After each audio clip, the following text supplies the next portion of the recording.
Judul renungan kita saat ini, Allah yang menyediakan, terambil dari 1 Korintus 2 ayat 9. Tapi seperti ada tertulis, apa yang tidak dilihat oleh mata, dan yang tidak didengar oleh telinga, dan yang tidak pernah timbul dalam hati manusia, semua yang disediakan Allah untuk mereka yang mengasihi Dia.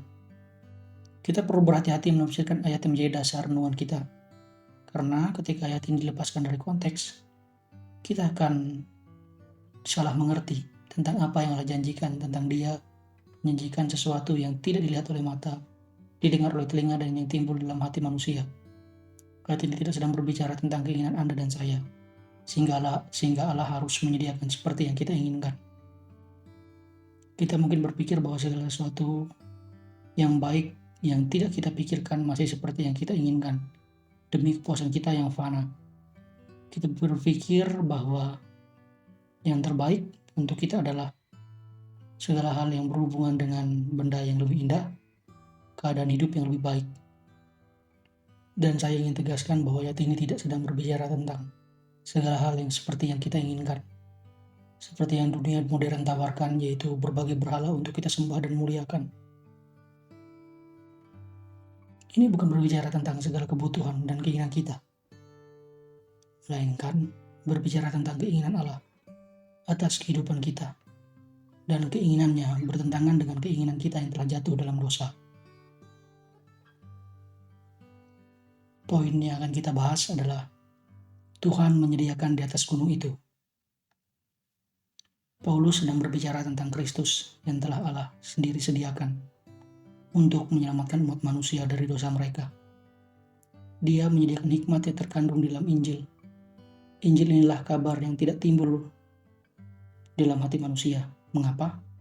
Karena manusia memiliki hati yang selalu ingin menyelamatkan diri dengan caranya sendiri, menjadikan dirinya juru selamat atas kehidupannya.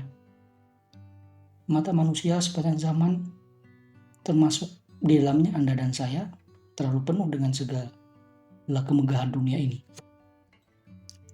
Maka kita tidak dapat melihat apa yang direncanakan Allah atas kehidupan manusia. Begitu sulit bagi kita untuk dapat benar-benar mengerti Injil, yang adalah poros kehidupan Kristen.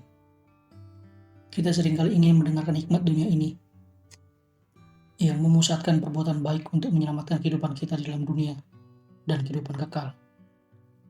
Paulus di sini membawa kita kembali pada kehidupan yang seharusnya kita jalani sebagai orang percaya, yaitu merenungkan kasih Allah yang telah menyediakan keselamatan melalui anaknya, Yesus Kristus. Mata kita, pendengaran kita, hati kita perlu tertuju pada Injil, pada kebenaran Alkitabiah yang berpusat pada apa yang Allah kerjakan bagi umat manusia. Sejenak kita akan kembali pada cerita ketika Abraham ingin mengorbankan Ishak. Ishak berkata, "Ayah, di manakah domba yang akan kita korbankan?" Lalu Abraham menjawab dengan iman bahwa Allah sendiri yang akan menyediakan kurban bakaran bagi dirinya sendiri. Ini kita dapat baca di dalam Kejadian pasal 22 ayat 7-8 atau konteks Kejadian 22. Sebelum Abraham membunuh Ishak, ia dihentikan dan terlihat seekor domba jantan yang tanduknya tersangkut di semak belukar. Setelah Abraham memberikan persembahan, ia menamai tempat itu di atas gunung batu Tuhan akan sediakan. Ratusan tahun kemudian, di atas gunung kematian yang dikenal dengan nama Golgota, sang anak domba yang suci, kudus, benar, berkenan di hadapan Allah Bapa, disediakan dan dipersembahkan sebagai korban sempurna yang dapat menghapus dosa umat manusia. Saudaraku, inilah Injil. Inilah maksud dari Paulus tentang hikmat Allah, tentang Allah yang menyediakan bagi kita yang mengasihinya, yaitu Dia menyediakan Yesus yang disalibkan. Yesus yang mati menerima kutuk dosa kita.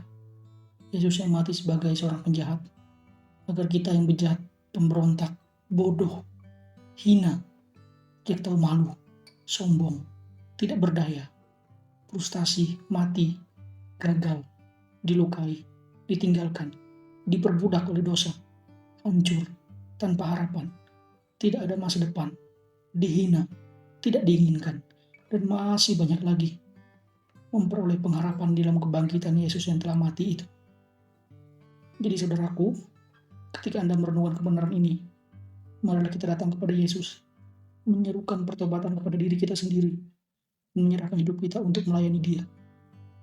Marilah kita setiap hari datang kepada Yesus melalui doa-doa kita, pembacaan Alkitab kita, dan berbagai kegiatan lainnya. Melalui hidup kita, Yesus dikenal dan Allah saja dimuliakan sampai selama-lamanya. Mari kita berdoa.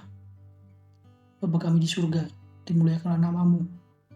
Kami bersyukur karena kami memiliki Allah yang telah menyediakan juru selamat bagi kehidupan kami, sehingga kami memiliki pengharapan sejati dalam kehidupan ini.